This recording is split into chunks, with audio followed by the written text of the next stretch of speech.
السلام عليكم.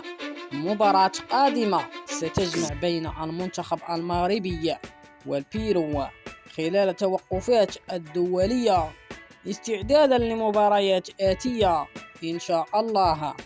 لقد تواجه كلا المنتخبين في كأس العالم سنة 1970 وفاز البيرو على المغرب ب3-0.